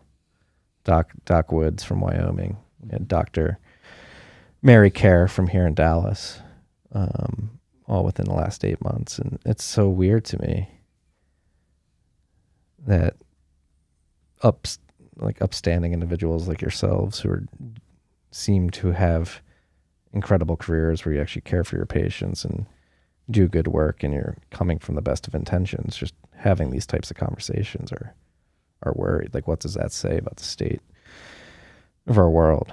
I think it says things are pretty fucked up. Excuse my language. Yeah, are you familiar with the Great Barrington Declaration? No. Great Barrington Declaration was authored by 3 world-renowned scientists, Sunetra Gupta of Oxford, I think, Martin Kulldorff of Harvard, and Jay Bhattacharya from Stanford. And they came out with a paper that talked about focused protection of society and people at risk, and how the public health response should be that as opposed to locking down everybody. That lockdowns wouldn't work, to be actually harmful, which they've proven to be on multiple fronts. Right after the Great Barrington Declaration came out, there were emails between Francis Collins, then the director of the CDC, I think, and Anthony Fauci, stating that they needed a swift and strong takedown of this document and the fringe scientists that wrote it. Can you imagine? The fringe scientists that wrote it. One of the doctors from Oxford, very reputable scientist. That's the other thing, the science meme that came through. No, but those were the emails that got Freedom of Information Act. Yeah. Yeah. Mm-hmm. And so, again, we have this evidence that there was some coordination. And so this is where like the media comes into it. The media is a big cog in this disinformation machine. Ironically enough, because the media is supposed to keep everybody honest, and unfortunately, they're just part of the process right now. Yeah. Part of the problem. Like, look at me. I'm just some idiot from Philadelphia who likes Bitcoin. I don't want to be the one like airing these conversations. I'm not saying that like this is the biggest platform in the world, but nobody else is having them in the mainstream. And again, people are saying, don't have that conversation. So I'm like, all right, I want to go have it. But like, yeah, there's nobody doing the public a service of giving a perspective outside of the one that's being force-fed to them. Our republic is dependent upon a free and non-biased media, and we've lost that. The media is so polarized. It's scary. Yeah. They're supposed to be the watchdogs.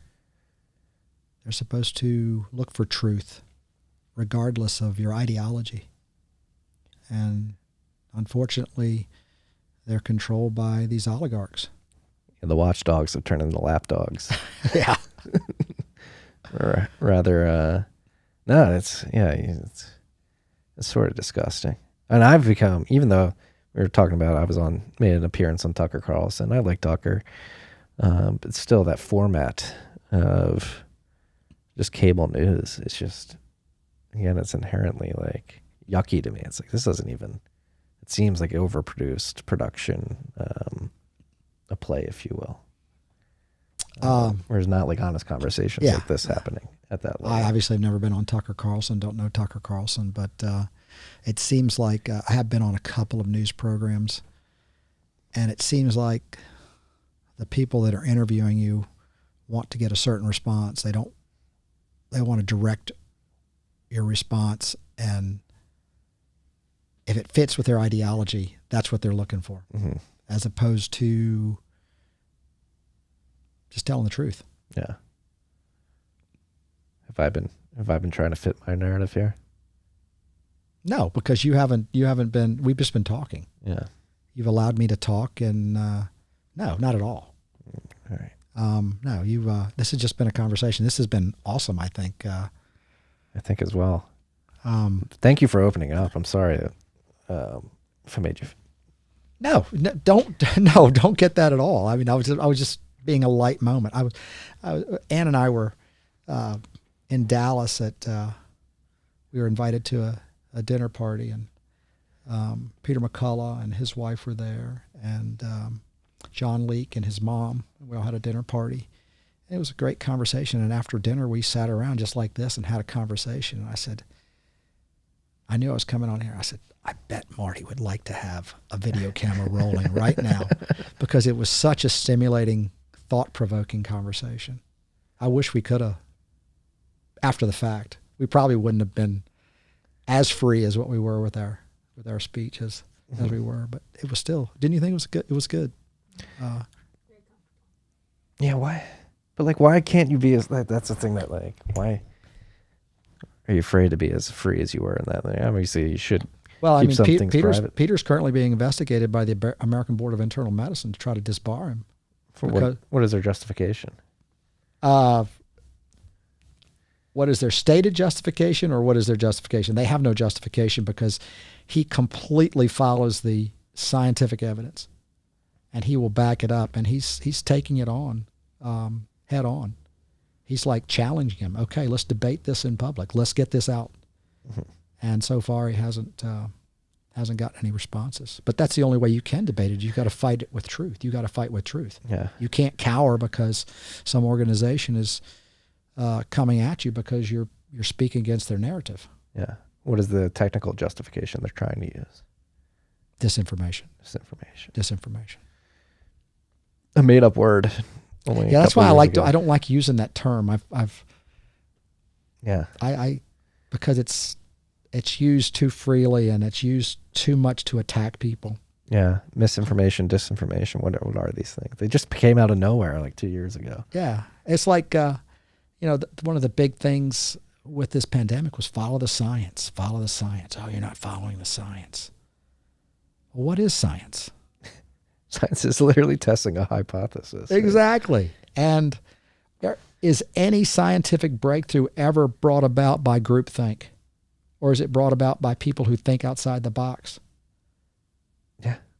I mean, how was penicillin started? Yeah. I mean, it's like I was watching this little YouTube video the other day, and this guy was talking about these people that were coming out of the universities, how they were made idiots, and they were just, all they could do was talk about the papers and the peer-reviewed and the randomized control studies and blah, blah, blah, blah, blah. He goes, the greatest candle maker in the world never even thought about the light bulb.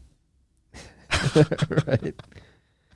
You know? Yeah. I mean, they don't. I mean, somebody gets into what you're doing, and it's all right, and then somebody that comes up with a different idea, it's like, no, that's way out there. But that's how progress is made. Yeah, that's how Bitcoin. I think Bitcoin just came into the world. It was like, yeah, this dude Satoshi figured out a way to solve the double spend problem with proof of work, and people had tried digital currencies many, many times before Satoshi came. And it wasn't until he combined a bunch of things that nobody was thinking about until Bitcoin actually became a thing. That's it's pretty somewhat remarkable. Successful. It's outside of my wheelhouse to really understand Bitcoin, but I love the concept. Yeah. I absolutely love the concept. It's very anti-guy. It is Friedrich Hayek's sly roundabout way to take money out of the hands of government, Bitcoin. And again, I think it's desperately neat. For people that don't like to be told what to do. That's why I fix the money, fix the world right here in this neon sign outside is. Oh, cool. I think a lot of the problems that we're discussing today stem from the fact that these governments can just print money, give it to the NIH to go invest in the Wuhan lab to create gain of function COVID. They can subsidize corn production for high fructose corn syrup. They can subsidize wind and solar energy in favor of fossil fuels, which leads to negative externalities that we've been discussing today. I think below every layer that we've been discussing today is the money that enables like the misallocation of capital and resources. Yeah, it's a good legalized money laundering operation for politicians too. Yeah. We're gonna go eat some steaks later. I told Ann. I haven't told you yet, but our refrigerator broke. We were gonna cook steaks at my house, but we had to throw everything out of our refrigerator this morning after it went sour overnight. But refrigerator or freezer? Both combined. The freezer at my half cattle's separate, thank God. So that's fine. We don't have everything we need to prepare a meal, so I think we're going to go to a steakhouse if you're okay with that. Awesome. I love it. Is there a good steakhouse in Austin? There's a few. I think we I can thought find there one. would be. Yeah, I think we can throw a rock outside and hit one. But what about our cholesterol? Better not eat that red meat. It's going to kill you. Can we talk a little bit about that? Yeah, let's talk about it. Okay. All right. Well, as you know, I'm a proponent of a animal-based carnivore diet, and we've seen tremendous results and benefit from curing chronic disease by putting people on a carnivore diet or a ketogenic diet. I have this conversation, and I talk about the dietary guidelines and how people got fat and unhealthy based on the dietary guidelines. And everybody else asks me, what about your cholesterol?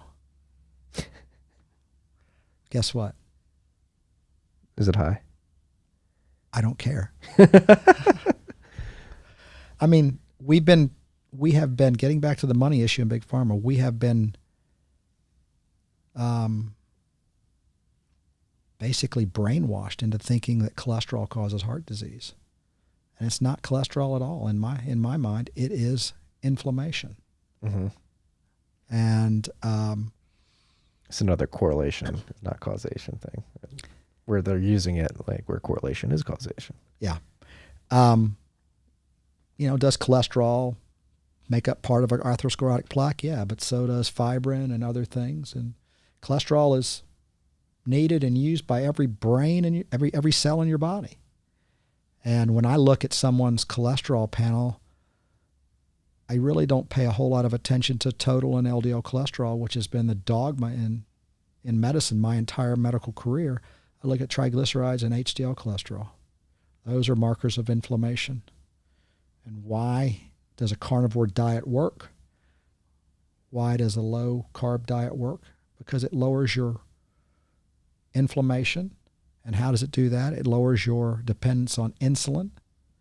Insulin is the hormone that takes blood sugar and transports it into the cells. And if you eat a high-carb diet, you got a lot of sugar running around in your body, and your pancreas needs to produce a lot of insulin. Insulin happens to be inflammatory. It triggers inflammatory cytokines in cells throughout our body.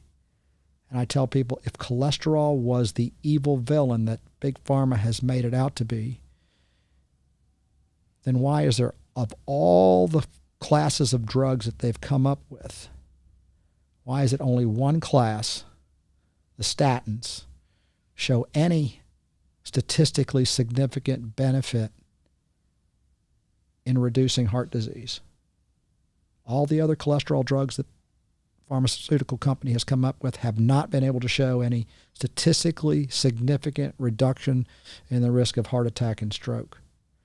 Probably because the mechanism is not cholesterol lowering, probably because it's arterial wall stabilization and anti-inflammatory effects that the statins have on the arterial wall and the endothelial lining.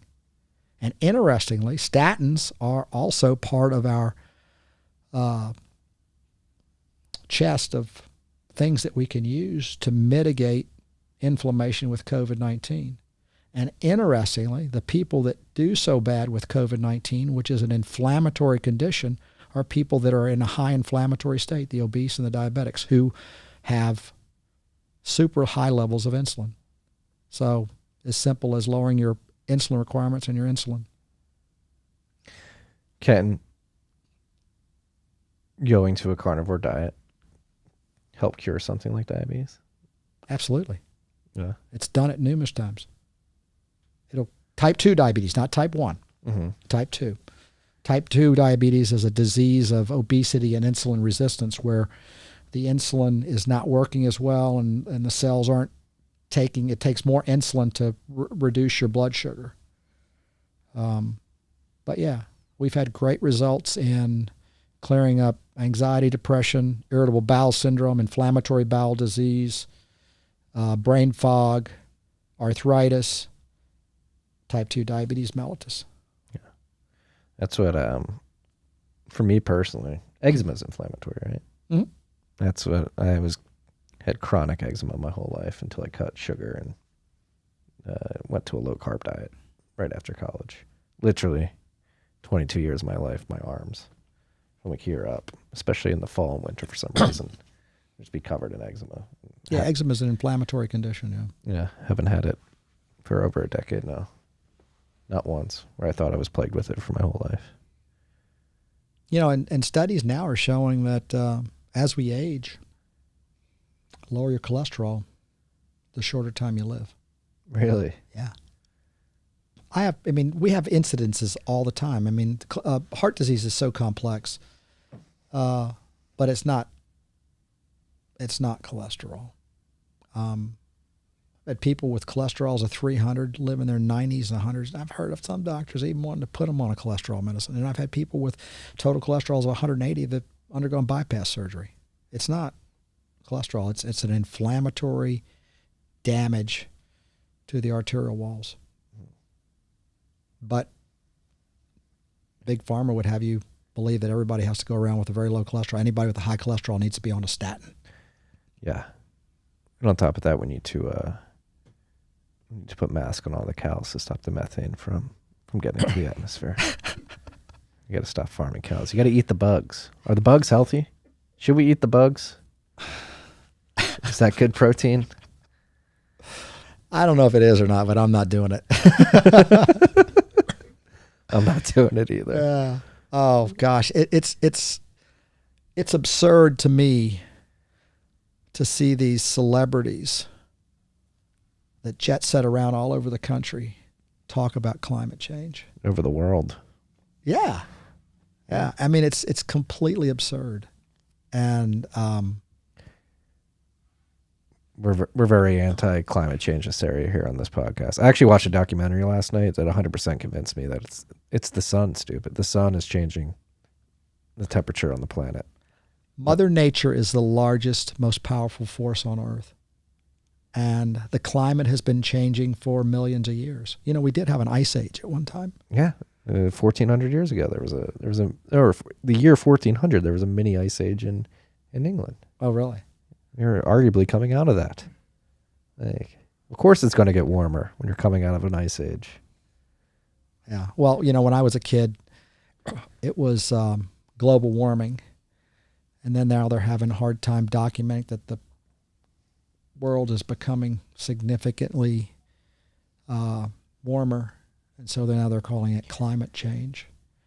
And I remember as a teenager being taught in school that Los Angeles was going to be underwater by, I don't know, it was decades ago that they were going to be underwater if things didn't change. Yeah, the Maldives shouldn't exist. LA's going to be gone. Miami's going to fall into the ocean. Manhattan's gone as well. Yeah. And somebody told me this the other day, and I really hadn't thought about it. What happens when water freezes? Things slow down. It expands. It expands. So why would melting ice caps cause flooding? Well, very good point. Another point, too, is all that ice is extremely heavy. So I had Patrick Moore, as the original founder of Greenpeace, on the show. He left Greenpeace because he noticed it turned into like some eco-terrorist organization. But the one thing that he said on the show that really like blew my mind was, like, especially with like people saying glaciers melting is going to lead to like a flooding of land, was like those glaciers are so heavy that when they melt, all that weight gets off the landmass and goes into the ocean. Then like the landmass actually rises up because all that weight's like not compressing on it anymore. And I want our listeners to realize I am not for pollution and dirty air. Yeah. I'm for protecting our environment. But, you know, when you start calling carbon dioxide an environmental pollutant, something that is essential for life and essential for photosynthesis and essential for production of oxygen, you've gone off the rails a little bit. If you believe CO2 is a pollutant, technically we've been polluting each other the whole time we've been talking. Because I don't know if you know it, but you breathe out CO2 whenever you exhale. And plants use it. Yeah. Plants use it. Yeah. I want to bring back megafauna. I would love to see a great greening of the earth. That's the other thing, too. You go down the line. Plants use it. Earth's actually getting greener. More people die from severe cold than severe heat. I'm a beach boy. I love the beach. I think everybody should experience the beach life. We just made the whole world one big beach. That'd be sweet. Now I'm going to get yelled at because we're like, you're not thinking about it. But honestly, the climate hysteria, in combination with a bunch of other things that we've been talking about, is destroying our economy. Like this forced transition to unreliable wind and solar, literally putting us in an energy crisis. There was a blackout in central Austin yesterday. Texas is supposed to be the energy capital of the U.S. It should not happen in the energy capital of the U.S. You know how you control people? Fear. Yeah. They created a climate crisis. They've been talking about a climate crisis ever since I was a kid. And now I'm one of the old codgers.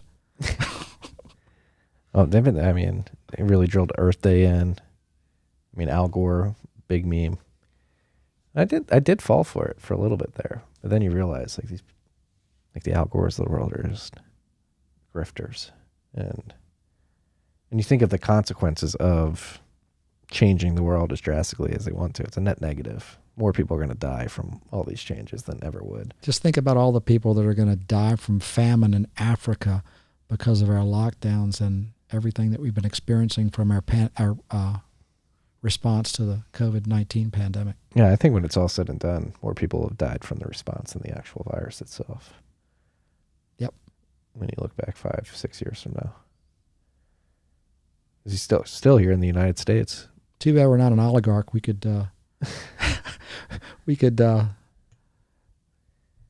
form the narrative. Yeah. Well, that's what we're trying to do here. Yeah. We've got our own form of propaganda. It's called truth here at TFTC. Yeah. I forget what I was going to say. I was going to say something about,